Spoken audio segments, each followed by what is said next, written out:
Oh, we here. Oh, we here for real. Nobody snitched on Rick. Nobody in the neighborhood, nobody black was snitching on Rick. It was Latinos snitching on Rick. Mm. Is it true that in the Latino culture, we're gonna talk about it today, y'all. Guys, they make it okay within their culture to snitch as long as they're snitching on a black person? Now, see, this is where the dispute comes. Okay. Nobody snitched on Rick. Nobody in the we're gonna talk about it today, y'all. Rick. It was Latinos snitching on Rick. Yeah. Is it true that in the Latino culture, in the prison, and some of the street guys, they make it okay within their culture to snitch as long as they're snitching on a black person? Now, see, this is where the dispute comes. Okay. We gonna talk about it, y'all. We gonna talk about it, y'all.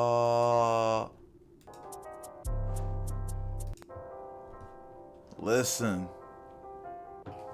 You are now in tune with the most wise Fleezus. We are here. We gotta have this conversation, y'all. Latino enforcement of white supremacy. How in the world did we get to this, y'all? How did we get here?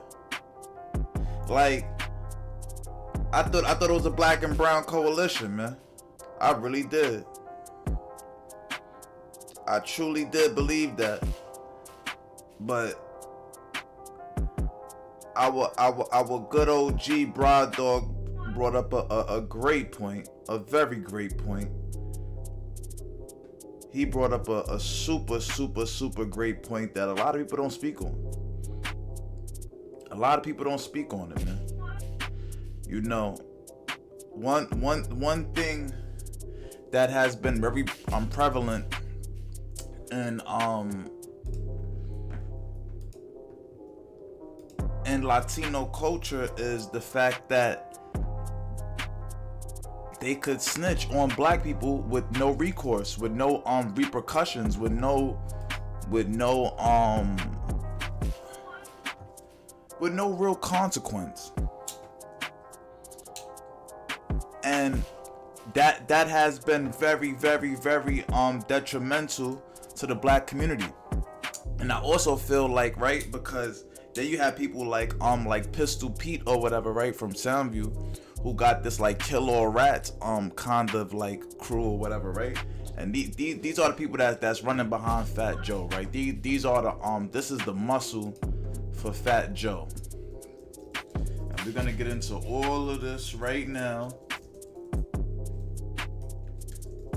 on Black Renaissance Podcast, the most wise Fleezus. Now, let me show you who this man is. I'm trying to find him with the shirt on, and this not to be confused with the real Pistol Pete from Soundview. So let me try to pull this up for y'all. Hold on. Let's pull this up real quick because it's a lot going on out here, man. It's a lot going on, and you know. All right, so that's dude right there, and you probably can't see the shirt, but it says "Kill all rats." But the thing is, Tekashi 6ix9ine is still alive. You know, majority of the rats in black society come from the Latino community. And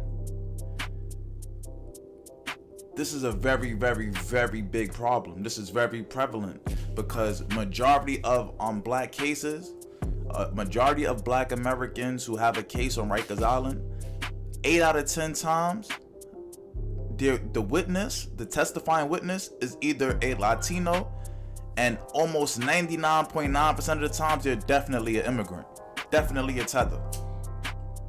So we have this influx of spies coming into our country, this influx of agents coming into our nation, right?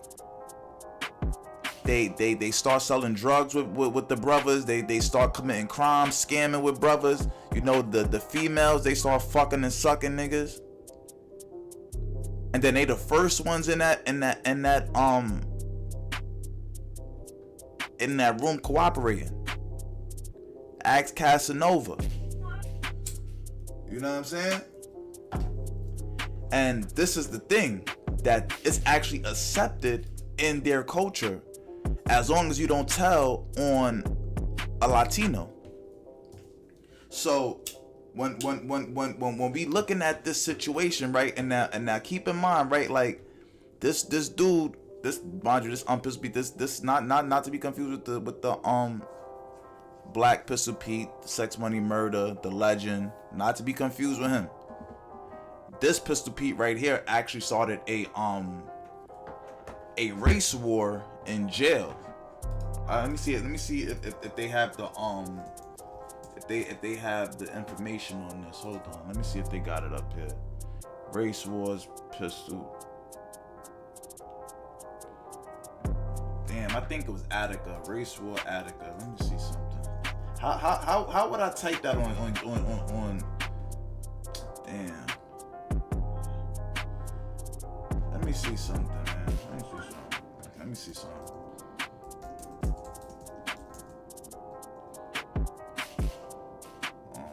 Fighting blacks. Let me see something. Damn. Well, it's like an interview out there and stuff like that, where he speaks about see, look, the ultimate Puerto Rican gangster, the king of Rikers Island, stuff like that, or whatever the case may be. He tells wild stories about growing up in the Bronx with Fat Joe. Could y'all see that? Oh, hold on, sorry about that. Sorry about that, guys. I knew, I had a feeling I couldn't see that. All right. So the internet on this episode, boom, boom. He tells wild stories about growing up in the Bronx, Fat Joe, being locked up 17 years, almost swallowed rays, But see, they don't really speak on the wars, but I'm gonna have to pull that up on a different time and all that, because I don't want to get a copyright and all that. You feel me? There's a lot of weird stuff going on YouTube right now. But yeah, man, this dude right here, whatever the case may be, he participated in like the 97, 98. It was like a big like gang war. Not a gang war, it was a race war, a race riot upstate in the facilities. And I'm gonna try to actually Google that while I'm doing that. Let's get into this right here. Let's get into our good OG explaining what the situation is. Nobody snitched on Rick. Nobody in the neighborhood, nobody black was snitching on Rick. It was Latinos snitching on Rick. Yeah. Is it true that? Damn, I hate these ones that don't have transcripts. You guys got to get transcripts for your shows. They make it okay within their culture to snitch as long as they're snitching on a black person. Now, see, this is where the dispute comes. Okay. From our understanding, and I know firsthand knowledge of this, they say it's not considered snitching if you snitch on a brother. But then they deny that. But then I have a homeboy named Drew Dog, who one of them got on the stand, G'd up, as we say, in his full gangbanger attire, and pointed out my homeboy Drew Dog and got him 18 years. So, I mean, this is just a documented case out of my neighborhood. So what was that? Yeah, I'm gonna have to pull up the transcript for this Pistol Pete interview and stuff like that, because I'm not sure right now. It's a lot of funny stuff going on YouTube and stuff like that, and you know, to ensure that I could always deliver unbiased, real, honest truth and news to my people and all that, I gotta protect my page. You feel me? Because this is the source of knowledge. This is the source of truth. This is the source of FBA, Foundational Black American News. Maybe even you could call it propaganda to some degree. You feel me? I'ma own that shit. You feel me? FBA propaganda. That's what this is. Black Renaissance Podcast is foundational Black American propaganda. They all got propaganda. They all got these rules that they don't abide by and stuff like that. Now, when we say we want to call ICE, when we say that we want to call immigration and stuff like that, right? They talk about, oh, that's snitching and this XYZ and the third. But now, guess what? They have a whole culture of being able to tell on Black people. This is not just Black men. This is Black women as well. When these Latinos like Cardi B talk all this junk online, and then Tasha K, you know, she maybe was out of pocket a little bit. I ain't gonna lie. Tasha K was all over. You know what I'm saying? I forgot she did that little Michi, the little Michi Munchie situation or whatever. You know what I'm saying? I forgot about that. You know, but at the same time, she is a foundational Black American sister. You know, she's a little lost. She out there in Africa. There's a lot going on with Tasha right now. I ain't gonna lie. There's a lot going on with Tasha. God damn it. I'm gonna drop the goddamn blunt. So, you know, but nevertheless, she a sister. You feel me? But nevertheless, you know, Cardi B called that law enforcement, right? You know, but the two sisters that she had the problem with in the strip club, those two sisters are Latino, right? Sarah and Jay, shout out to Sarah. That was like my little ex joint or whatever the case may be. Shout out to Lexi, shout out to Taino, shout out to the east side of Harlem.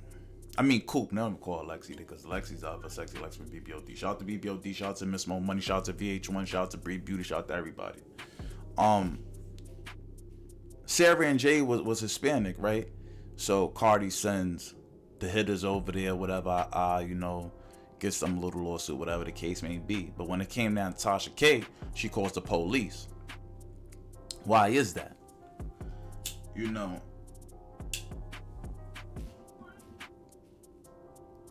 there is a consensus in the Latino community that when it comes to dealing with Black people,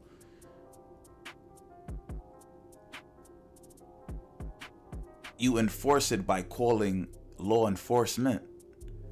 They won't call law enforcement on each other though, right? And I'm gonna actually pull up a whole research theory, there's actually been research done about these people trying to get Latinos to work with police on certain issues, but they will not. Why Latino youth don't call police? Now, this is not all across the board. Latino youth just only don't call police on Latinos. That is the consensus.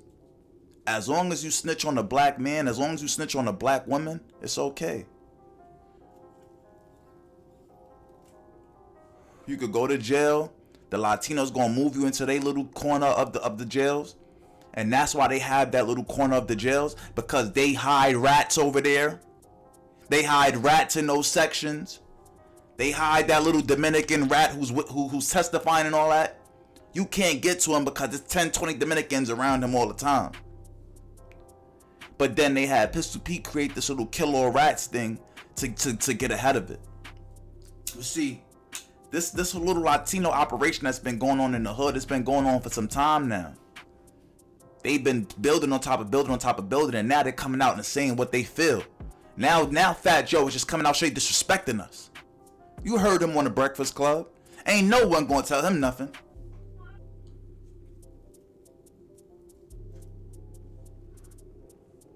Lost so much respect for DITC behind that, man. Come on, man. Come on, man.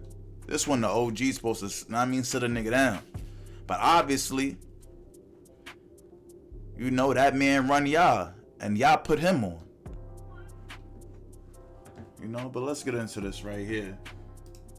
You know, Latinos have been remarkably absent from research on the degree to which citizens notify police about violent crimes. The article takes a few steps in filling the knowledge gap through a case study of Mexican American youth in this little village, the largest Mexican neighborhood in the Midwest.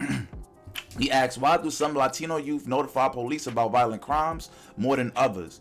Using a unique survey data set of the neighborhood n equals 2 and to whatever, we find that the majority of youth in the sample do in fact notify police about violent crimes, and the logistic regression models reveal importance of social ties with gang members, negative past encounters with police, immigration status as significant correlates of willingness to notify police about violent crimes. We conclude that by discussing implications of research on Latino police notification and policy efforts to improve Latino community police relations.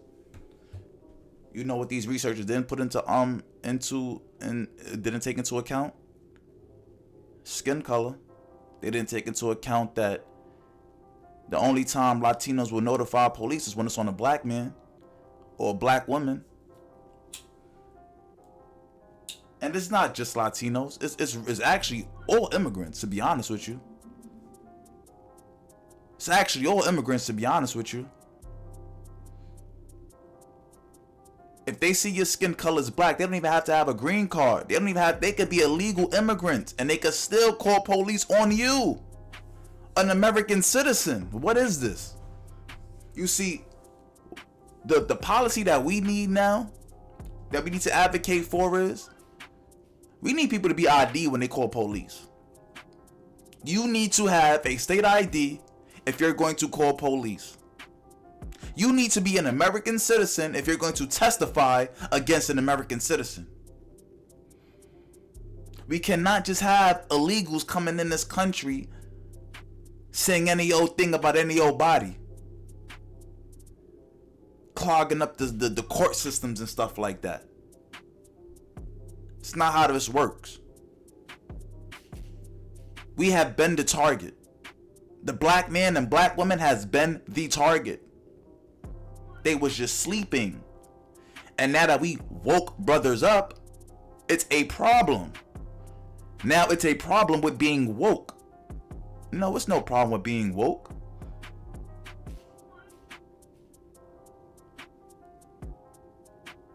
The problem is that all black people are broke. We need our reparations and we need them now.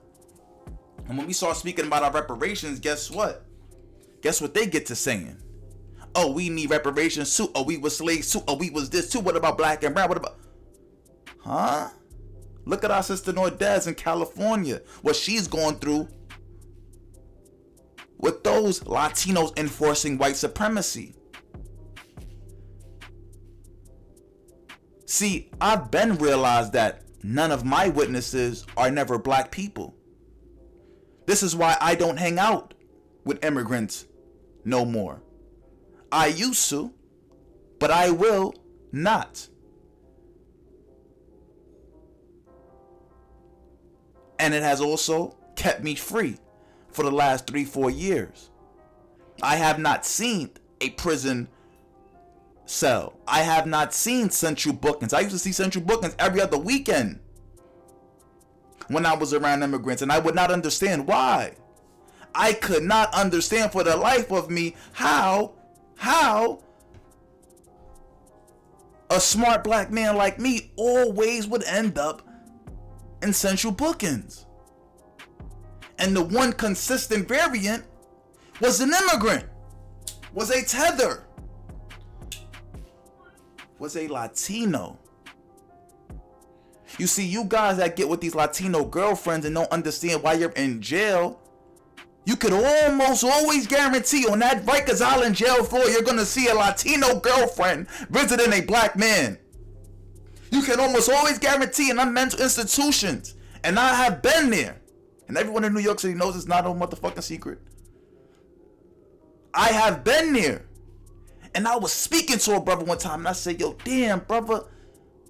This guy was like 6'8", smart as a motherfucker, man. Strong as an ox. How the fuck you get in here with all these crazy people?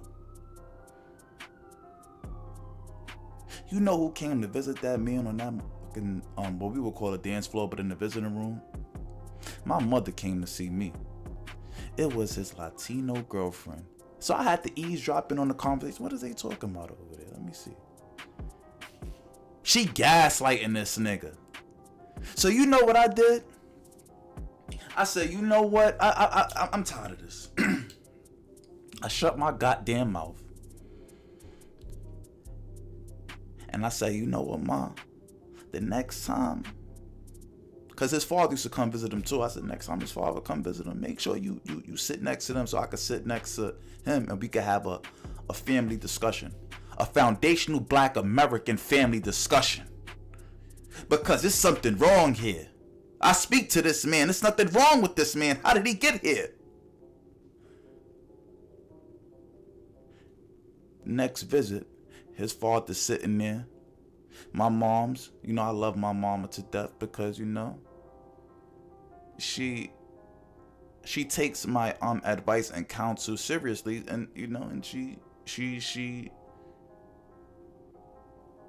got his father to sit next to us the next visit. And then I explained to the son how he may have gotten into the situation. His pop said, yo, you know what's crazy? I'm happy you said that. Cause I've been trying to tell him this for so goddamn long. He don't want to listen to me, man. You gotta take it from somebody that look like you, your age and all that, man. Maybe I'm too old. And I was like, wow, yo. Mom, just like what? I had to be like 2018, 2017 or something like that when this happened. So this is when I first started getting inklings like, damn, man, like, it's always a Latino at the crux of Black problems. Like, how? Why? And at that time, wasn't even no word called gaslighting in my dictionary, in my vernacular. I didn't have gaslighting in my vernacular. See, sometimes we know something's going on, but we don't have the words to describe what's going on. We don't have the education to be able to articulate the problems that we're going through. This is why you're here right now. Oh, David, why you take so long to get to the point? Flee, why you take so Flee? And then people start complaining in the comments because I'm trying to teach something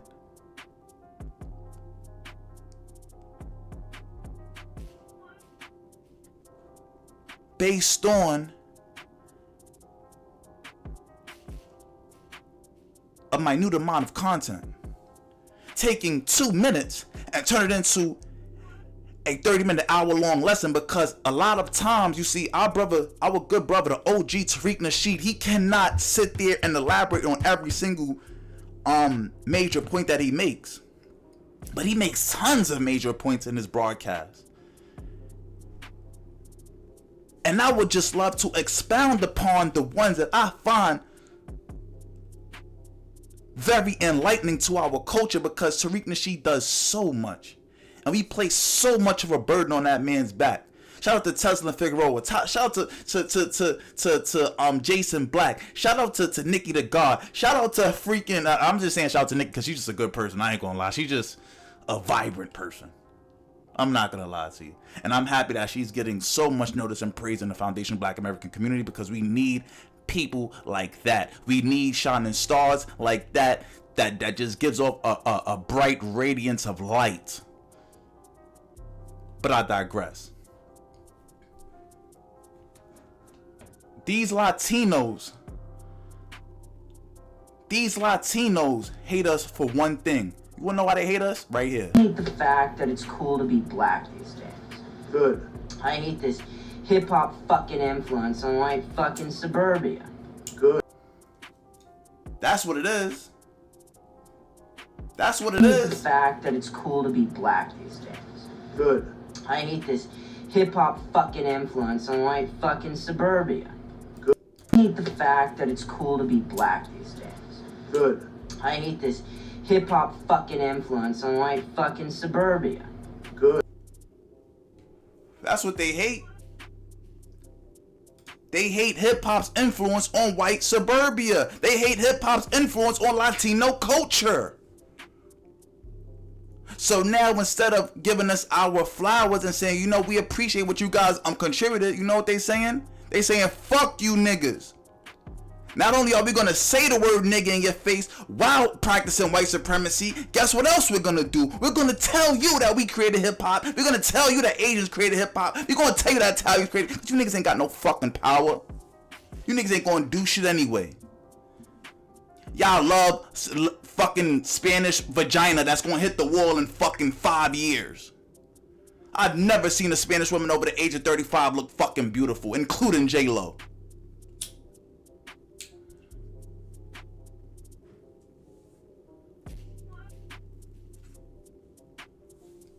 The best you're gonna find in Spanish culture is the freaking the teenagers from 15 to about 25 or something. That's when they're in their height and their prime or whatever the case may be. Outside of that shit, come on, man. That shit go bad worse. That shit go bad quicker than fucking milk. And there is a similarity, right? Milk is white. They considered white, right? They want to be white, so we just gonna name them white then, right? They put white on the census. They act white. They enforce white supremacy. They snitch on black brothers. Look at any of your family members' cases. Any. And go look at the witness. Look at the last name. And I promise you, if it's not a Latino, I guarantee it's an immigrant. Why? Because black people do not snitch. Black people do not rat. We don't even gel with police. We don't even look at police like a human being. We look at police like fucking pigs. There's nothing there. You know what I'm saying? There's nothing there for us really to converse about. You are the slave catcher. You are the slave master. But to Latinos, they see some type of connection. They see some type of camaraderie. I don't know how to say that word. I'm sorry. With police officers. And this is why you have people like 6ix9ine Tekashi who can come out and still have a career and still have Latino fans, because that's where all his fans are now. It's either immigrants overseas, right? He's going overseas doing touring and doing a lot of touring in Latino, Southern American countries and stuff like that. Because they don't care if you rat, as long as you rat on black. As long as you're detrimental to the black society, as long as you're getting those quote unquote dogs, right? Because that's another Latino thing, right? When you see Cardi B call JT a lap dog and everyone start laughing and stuff like that, there's a lot of racist undertones with that. It's a lot of racist undertones with that. When you see all those little giggles and all that, go look at those pages. Go look at those profiles that's giggling. I bet you they're going to be fair-skinned Latinos. Because we can't say Dominicans, Puerto Ricans. There's so much, right? It's Dominicans, Puerto Ricans, Cubans. We got Mexicans in LA. We got freaking Ecuadorians. It's like, there's so much Latinos. It's not just one, set. But in that interview, and I will link the interview in the bio. In that interview, the OG BRY DOG states something about the Southerners, the South Siders. I'm not from LA. I've been to LA, and I will be back out there in December. And I also will be at Comic-Con tomorrow for anyone who wants to see me about my words. You understand? We outside, and we can have this conversation about the black and brown. Because the comic community is one of the most racist communities in the world. And everyone hushes about it. It's too much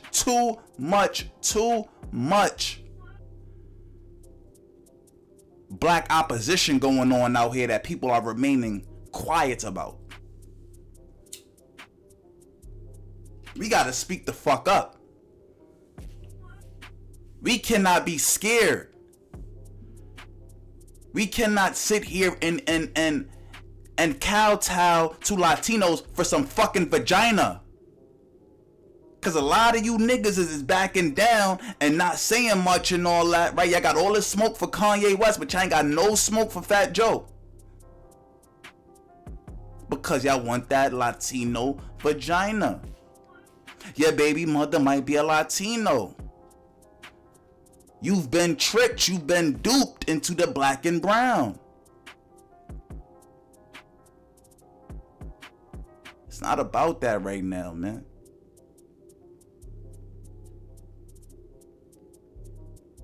It's an all-out attack on black society right now, man. They coming for our culture. As soon as we put pride in our culture, as soon as we said the culture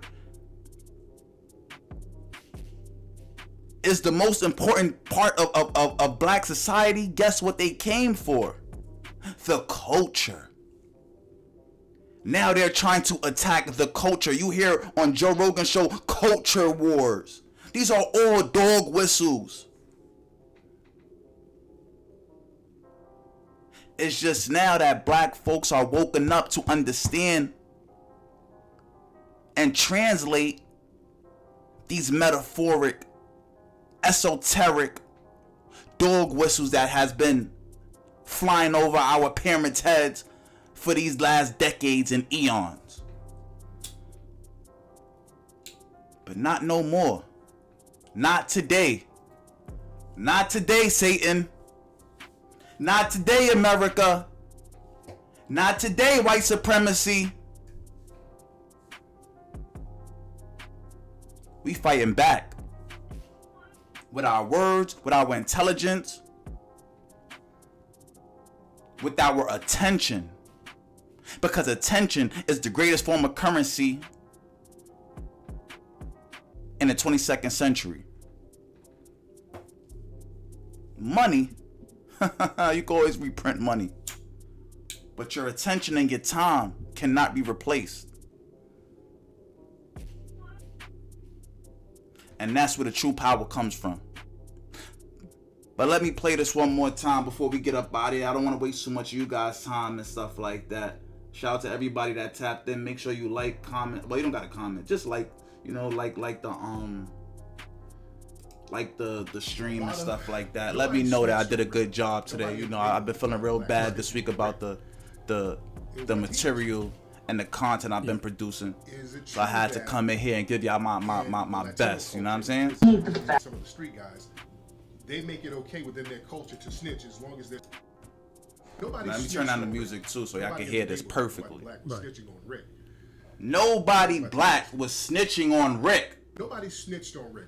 Nobody in the neighborhood. Nobody black was snitching on Rick. And we're talking about it was Latino. Rick Ross, the infamous drug trafficker who the show Snowfall is based upon.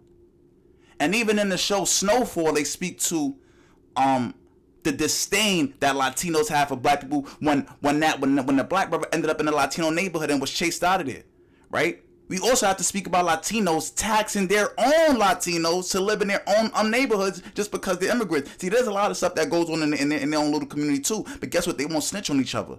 We will never know that because they won't snitch on each other. But guess what? If I try to tax a Latino, a black man, they quick to call the cops.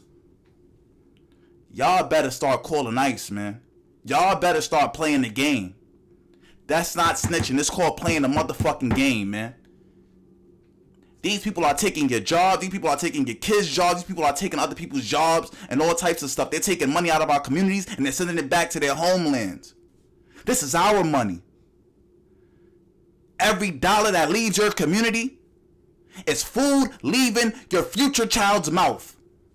We need to start enforcing ICE. We need to start calling ICE. We need to know that number by the back of our goddamn hands because for far too long, these people have been arresting our people for no goddamn reason. You come into a store, they hire nothing but Latinos, and you say anything wrong, they will call the police and you will have a charge like this. The police won't even ask the person calling for their ID because they know they're an illegal immigrant. They just don't care. As long as they have a collar, as long as they have a black man in jail and an illegal immigrant with a job, they are happy. That is enforcing white supremacy. And that is the goal. When you see Fat Joe sit up on Breakfast Club and say, do I look like a white supremacist? Yes, the fuck you do, nigga. You see what the fuck this kid looks like? Does he not look like fucking Fat Joe? Does this kid not look like a fucking Fat Joe to you? Fucking suburbia. That don't look like Fat Joe? Fuck out of here, man. Don't tell me this bullshit. Don't piss on me and tell me it's raining, man. Niggas been getting peed on for too fucking long, man. Free R. Kelly. For too fucking long, man. And we gotta sit here and take this disrespect, and then y'all wanna double down on disrespect. Y'all don't even wanna say, you know what, man, we got a victory. Let's get up out of here. You know? We already own BT. We already could do whatever we want with BT. No, they gotta bring him to the Breakfast Club. They gotta, you know what I'm saying? They gotta really rub it in your face. They gotta put no vote and no yucking and all this other nonsense. Nah, man. If black people are saying we are hurt and offended by the N-word, and you continue to say the N-word, then that means that you clearly don't give a fuck about the people that you quote-unquote love so much. Right? I got all this love and respect for black people. Obviously, you have no respect for black people if you cannot stop saying the word that black people are asking you to stop saying. You have no respect for us then.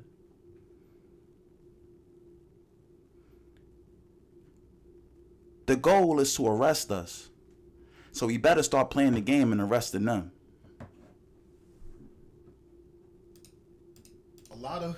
Nobody snitched on Rick. Nobody in the neighborhood, nobody black was snitching on Rick. It was Latino snitching on Rick. Yeah. Is it true that in the Latino culture, in the prison, and some of the street guys, they make it okay within their culture to snitch as long as they're snitching on a black person? Now see, this is where the dispute comes. Okay. From our understanding, and I know firsthand knowledge of this, they say it's not considered snitching if you snitch on a brother. But then they deny that. But then I have a homeboy named Drew Dog, who one of them got on the stand, G'd up, as we say, in his full gangbanger attire, and pointed out my homeboy Drew Dog, and got him 18 years. So, I mean, this is just a documented case out of my neighborhood. So what was that? That was Latinos being on code with white supremacy. That was Latinos enforcing white supremacy. That was Latinos showing the man, right, the proverbial man, the Anglo-Saxon, that they will do whatever it takes to uphold this unjust system. Not only does that show that, but the Mexican cartel and the Aryan Brotherhood's connection and little truce and co-signing of each other, that also shows that. We have to stop being blind to what it is. Shout out to Tariq Nasheed for bringing a real brother on. Shout out to Tesla and Figueroa for getting real niggas involved with the political movement. Shout out to Clarence 13X for bringing consciousness to the real youth of Harlem. It's time to get real niggas involved, man. It's time to wake the real niggas up, man. It's time to let niggas know from here to motherfucking Nebraska, all over America, that they writing NK in motherfucking California. Now, I'ma leave it up to y'all to go figure out what NK means, but they're writing NK all over California. I wish a motherfucker would write that shit in New York. Dominicans up here ain't that crazy. And look at me, I thought all the Mexicans was cool. In New York City, we under the disguise that Mexicans are the coolest, and out there in LA, they write NK. Nah, man. They want to play the game, we gonna play the game too. Don't take it personal, it's only business, man. You heard? Fuck is you talking about, man? 40 to the family, man. 80 high to the guys, man. FBA all day, every motherfucking day, until I motherfucking DIE, you heard? You are now rocking with your boy FLEE, or you can say FL33.